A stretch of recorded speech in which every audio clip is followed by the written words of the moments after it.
Hi, my name is Dr. Sanjay and this is Doctor Zoya of Trick One Aesthetics Mayfair, and today we're going to be talking about everything you need to know about dissolving dermal fillers.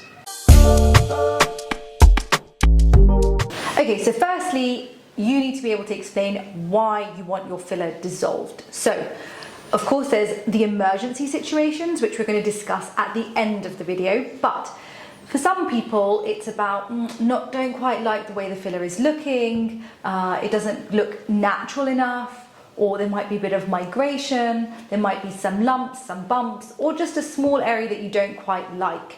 So for those reasons, we categorize those as dissolving tweaks. So if you're dissolving these small tweaks that you want to correct, then this is using a very, very small amount of the dissolving agent called Hylaze. So that works in units.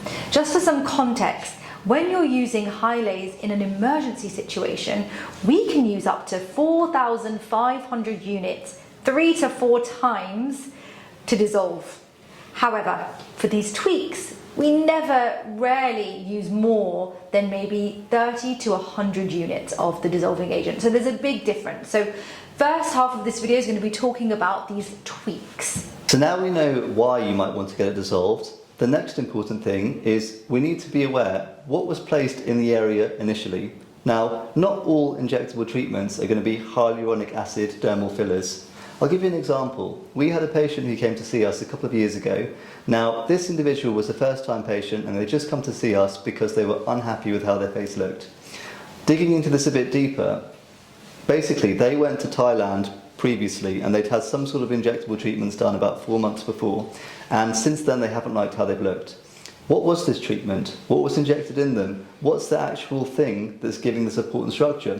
For example, there are lots of semi-permanent injectable treatments that are more so based on calcium. Now that type of treatment isn't going to respond, it's not going to really respond to dissolving agent at all because that focuses more on hyaluronic acid. So to summarise, there's lots of different types of dermal filler, and the only one that you should really be getting is the hyaluronic acid type, because that is the only one that can be dissolved.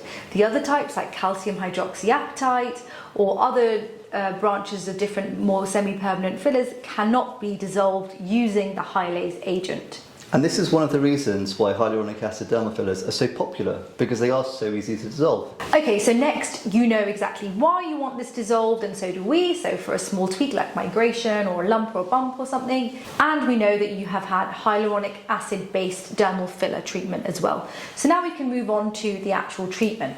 So before we do any actual treating in the region, we have to do a patch test, because whilst hyaluronidase or Hylaze is very safe, a very small proportion of people can have an element of an allergy to it. So here at our clinic in Trick One, we always do a patch test on any new patient that has not had Hylaze before, and we keep you here for about 30 to 40 minutes just to check that you don't have any sort of reaction to it.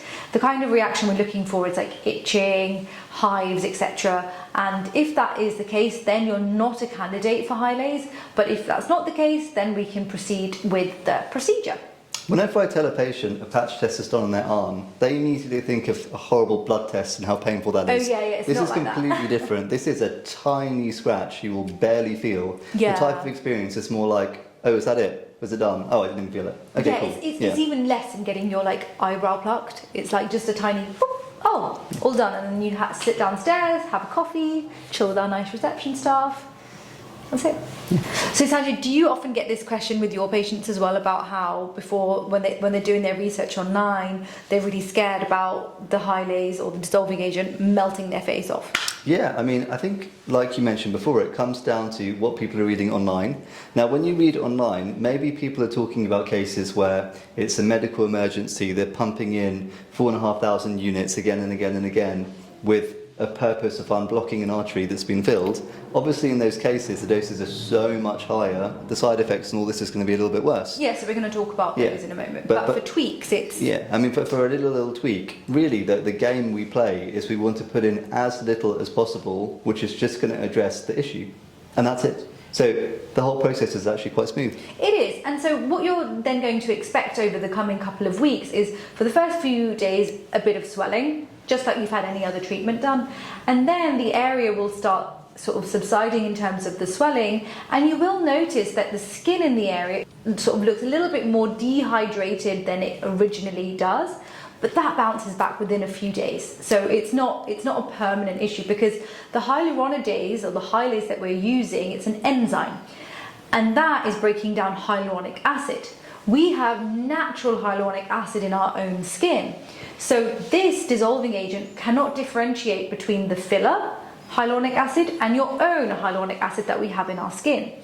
So it will dissolve that temporarily. That's the key thing. So we are constantly building up and breaking down hyaluronic acid in our own bodies.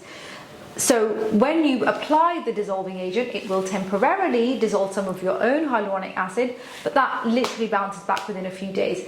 And most people don't even notice that, because of the volumes that you're using and the dose that you're using for the dissolving agent is very, very low. Now, when we talk about the more emergency situations, that's where it's a little bit different. You can see why patients get scared though, because when they read on the form that this is going to dissolve hyaluronic acid, it's, it paints pictures in your mind of, oh my god, what about all my hyaluronic acid? Yeah, I think the key thing to note, it is not a permanent state, it's a few days for the tweaks. So the final point is, let's say you've come in, you've had an issue, it's been dissolved. If it's a case where you need something to be retweaked, or you need something to be added to it later, when's the best time to do this? So that will have to be no earlier than 2 weeks. And that's because we need to give the area time to heal, for that hyaluronic acid to come back, for all the swelling to depart. And then at 2 weeks, we can safely and effectively administer any further hyaluronic acid dermal filler that you may require. Yes, so often someone will come in and say, oh, I want to get my lips dissolved and retreated on the same day. Can I do that? Absolutely not. Unfortunately, no. Thank you so much for watching. We hope you found that useful. If you have any further questions, then please drop a comment below.